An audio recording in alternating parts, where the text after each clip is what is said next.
Meet bachelor number 1, Rodney Alcala, a successful photographer who loves adventure and is ready to sweep the lucky lady off her feet.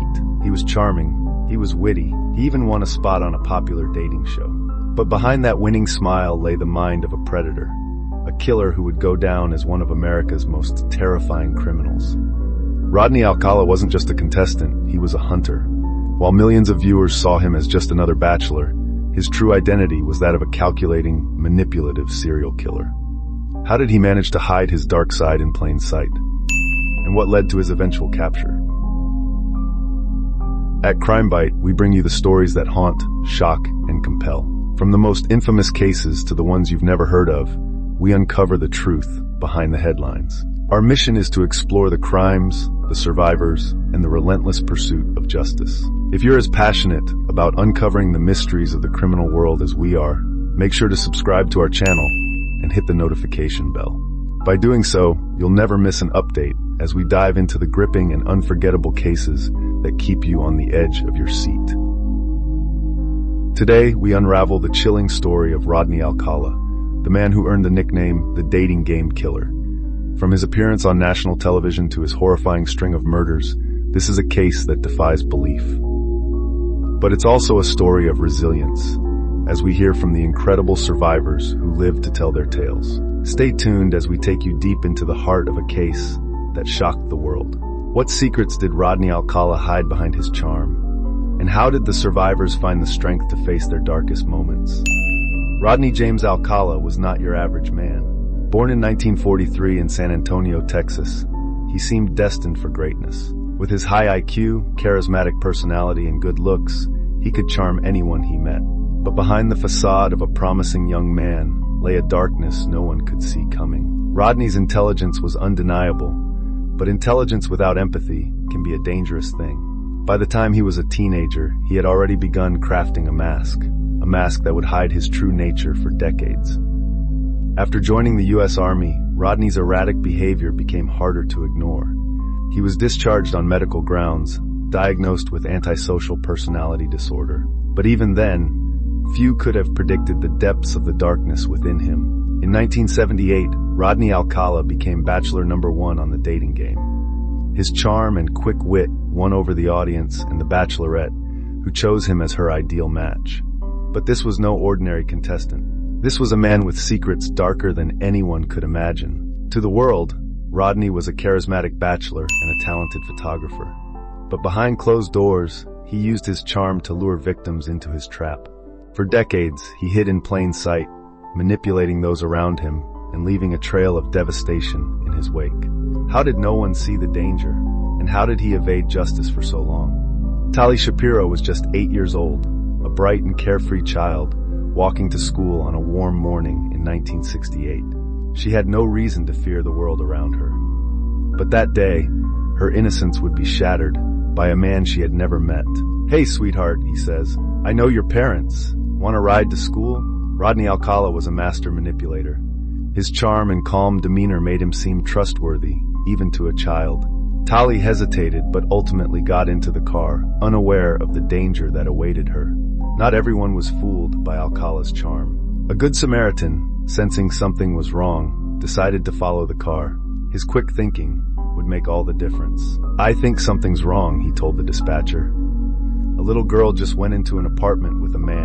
She didn't look like she wanted to go." That call set off a chain of events that would save Tali's life. But just barely. What they found inside was horrifying. Tali was lying on the floor, barely alive, her body showing signs of a brutal attack. Alcala had fled out the back, leaving behind a scene of unimaginable violence. "I'll never forget that day," he says. "She was so small, so fragile. We thought we'd lost her. But somehow she held on." Tali survived, but just barely. Her bravery and the quick actions of a concerned stranger had saved her life. But the man who had nearly killed her was already on the run, ready to strike again. After the brutal attack on Tali Shapiro, Rodney Alcala vanished. The police were left with a horrifying crime scene and no suspect in custody. But this wasn't the end of his story. It was just the beginning. Alcala was a master of reinvention. He used his intelligence and charm to stay one step ahead of law enforcement. adopting new aliases and creating a web of lies that made him nearly impossible to track. In New York, he became John Berger, a photography student at NYU. He attended classes, mingled with peers, and even impressed instructors with his talent behind the lens. No one suspected the dark truth about the man standing among them. Using his camera as bait, Alcala approached women with offers of free photo sessions, gaining their trust with ease. He presented himself as a professional artist, masking his true intentions behind a veneer of sophistication. But the women who trusted him didn't know the truth. They were stepping into the web of a predator. And Alcala, emboldened by his ability to evade capture, continued his crimes across state lines. He was always one step ahead, the detective recalls. Every time we got close, he'd vanish. He was smart, calculating, and completely without remorse. That made him incredibly dangerous. Despite his calm exterior, Alcala was honing his skills as a predator. Each new city, each new alias, gave him the opportunity to perfect his craft, leaving behind a trail of victims and unanswered questions. But how long could he stay ahead of the law? And how many lives would he destroy before he was finally stopped? In 1968, Morgan Rowan was a 16-year-old living in Hollywood. Like many teenagers, she loved the energy and excitement of Sunset Boulevard, the lights, the music, and the promise of adventure. But one night, that promise would turn into a nightmare. At a popular teen nightclub, Rodney Alcala spotted his next target. He approached Morgan with his trademark charm, striking up a conversation that quickly put her at ease.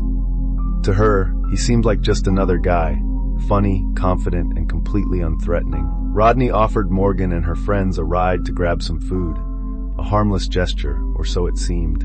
But instead of taking them to the restaurant, he drove them to his apartment. At first, everything seemed normal. Alcala played music, poured drinks, and kept the conversation light.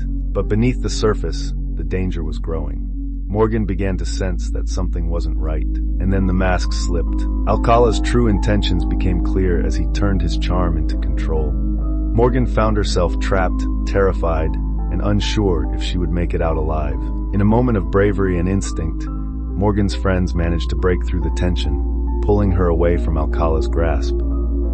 Together, they fled the apartment, leaving behind a man who would have done far worse if given the chance. "I was lucky," she says. "If my friends hadn't been there, I don't think I would have survived. But even though I escaped, the fear and the trauma stayed with me. It's something you never really get over." Morgan's escape was a rare moment of hope in a story filled with tragedy. But for every survivor, there were countless others who weren't as lucky. How many more lives would Rodney Alcala shatter before his reign of terror finally came to an end? For years, Rodney Alcala evaded justice, leaving behind a trail of terror and devastation. Law enforcement officers across the country were desperate to catch the man responsible for countless lives lost. But how do you hunt a killer who changes his identity as easily as others change clothes? Alcala was a master of deception. He changed his name, moved from state to state, and even enrolled in prestigious institutions to perfect his craft as a photographer. All the while, he continued his crimes, leaving investigators with little more than scattered clues and devastated families. It was frustrating, the detective admits. "We had pieces of the puzzle, but he was always one step ahead. He knew how to disappear, how to manipulate, and how to cover his tracks." In the early days, investigative techniques were limited. Detectives relied on shoe leather, handwritten records, and rudimentary forensic methods. But as the years passed, new technologies began to emerge, giving law enforcement an edge they desperately needed. One of the breakthroughs came with the advent of DNA analysis. Evidence from Alcala's earlier crimes was retested, providing investigators with crucial links to multiple unsolved cases. The web was tightening around him, but the question remained, how many more lives would he destroy before being caught? The testimonies of survivors were another critical piece of the puzzle. Women like Tali Shapiro and Morgan Rowan, who had faced Alcala's darkness and survived, gave investigators invaluable insights into his methods and behavior. By the late 1970s, the hunt was intensifying. Law enforcement agencies across the country began sharing information, realizing that they were dealing with a serial predator who had left a trail of devastation in his wake. The walls were closing in, but Alcala still had one final move to make. In 1979, Rodney Alcala was arrested once again. But it wasn't just his capture that shocked investigators. It was what they found in his possession. Hidden away in a storage locker was a collection that revealed the true extent of his depravity. Inside that locker were hundreds of photos, images of women, girls, and even boys. Some were posed, their smiles captured forever. Others were candid, their expressions filled with uncertainty. To investigators, the collection was more than a set of portraits. It was a chilling gallery of potential victims. Who were these people?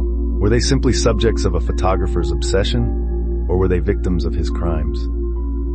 For many, the answer remains unknown, as the identities of dozens of individuals in the photos have never been confirmed. When we opened that box, we realized we were looking at something far worse than we had imagined, he says. Each photo felt like a question. Were they alive? Were they safe? Or were we staring at the faces of the dead? The collection became a focal point of the investigation. Each photo was a potential lead, a chance to identify victims and bring closure to families. But for some, the images would only deepen the mystery, their subjects remaining lost to time. I remember feeling uneasy, one woman recalls. He was charming, but there was something off. Seeing my photo years later, knowing what he was, it sent chills down my spine. To this day, the photos remain a haunting reminder of the lives Rodney Alcala touched, some fleetingly, others tragically. Were these images mementos of life or souvenirs of death? Rodney Alcala was finally caught, but his reign of terror wasn't over yet. The courtroom became his final stage, a place where he would attempt to manipulate, deflect, and maintain the control he had exercised over his victims for years. But this time, the spotlight revealed every dark corner of his twisted psyche. Alcala faced multiple counts of murder, each more horrific than the last. The prosecution presented a mountain of evidence: DNA matches, survivor testimonies, and the infamous collection of photographs found in his storage locker. This man, the prosecutor declares, pointing at Alcala, used his charm and intelligence to lure his victims into a trap they couldn't escape. He didn't just take their lives, he destroyed families, stole futures, and shattered communities. Tali Shapiro, one of Alcala's earliest known victims, spoke of the day she was lured into his apartment. Her words painted a harrowing picture of a child's trust betrayed, of violence inflicted by a man she had never met before that moment. But what made this trial even more extraordinary was Alcala's decision to represent himself.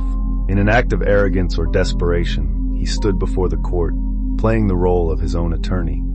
For many, it was a performance that revealed his true nature. "Why would you remember something from so long ago?" he asks, his voice calm but chilling. Alcala's self-representation wasn't just bizarre, it was unnerving. He cross-examined witnesses, including survivors, forcing them to relive their trauma while maintaining an air of detachment that left even seasoned attorneys stunned. Piece by piece, the prosecution dismantled Alcala's defense, exposing the cold, calculated methods he used to commit his crimes. But even as the evidence mounted, Alcala remained calm, his chilling composure never wavering. When the guilty verdict was read, there was no outburst, no visible reaction from Alcala.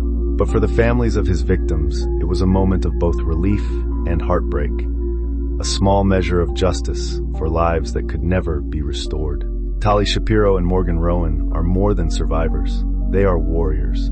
Despite the unimaginable horror they endured, they found the strength to turn their pain into power, using their voices to bring awareness and hope to others. Tali Shapiro, who was just 8 years old when Alcala attacked her, has spent years sharing her story.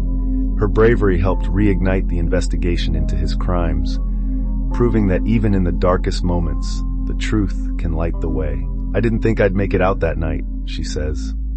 "But I did, and now I feel it's my responsibility to speak for those who didn't." For every life he took, there's a story that deserves to be told. Both women turned their survival into a message of hope and strength, inspiring countless others to confront their own fears and fight for justice. Their stories are a testament to the resilience of the human spirit. I want people to know that survival isn't just about escaping. It's about reclaiming your life, about saying, "I won't let this define me." I speak out because I want the world to remember that little girl.